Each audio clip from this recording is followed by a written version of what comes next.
Hello, everybody. This is a presentation of my third question of the critical reflection tasks, which is how did your production skills develop through this project?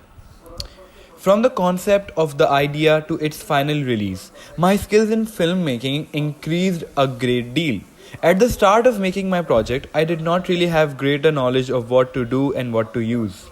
However, as I began to understand the detailed and comprehensive language filmmaking requires, I became more deliberate with my choices.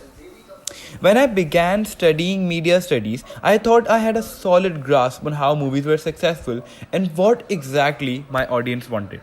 However, with my pre production task, I saw clearly which movies succeeded in the box office.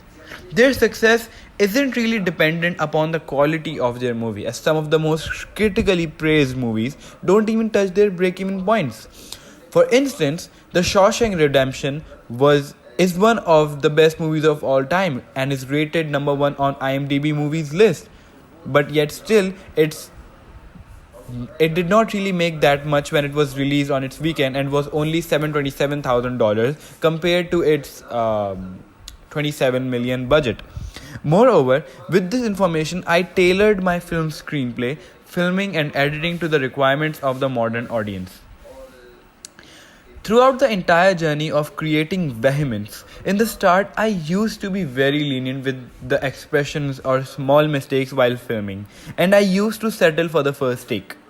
Moreover, my movie's main 360-degree shot of in the start of when I planned my shot list was very shaky. But as time progressed, I ended up almost perfecting my 360-degree shot. While filming Vehemence, I took extra shots, and when it was time for editing, I made sure I used the best, most stable shots possible so that my movie could look the way I've always wanted it to have. My 360-degree shot was shot almost for a total of 6 times, or when Eric was waking up, which was shot almost 5 times. Moving forward, in post-productions, my editing style in my first project was very straightforward, and frankly I didn't really focus on editing. But as I progressed making Vehemence, I realized there's a lot more to be done than just compiling shots altogether. But now my editing has been very purposeful compared to before. In fact, considering my scene reenactment assignment in my assignment page, my editing skills were very underdeveloped and caused many problems. It's apparent in my use of brown yellowish tones and the way I have decreased my shot length towards the end of my movie in order to create suspense and disturbance.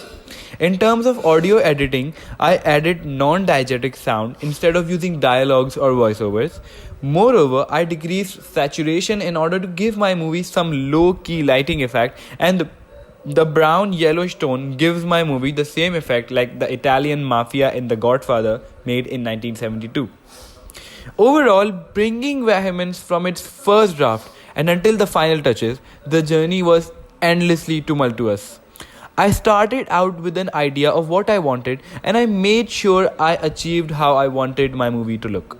However, what I wanted with Vehemence was to create suspense and intrigue the audience. And through the aspects of my production, I think I have achieved what I wanted to create. From research to filming to editing, I think I have learned a lot from this, and I shall only improve more in future projects.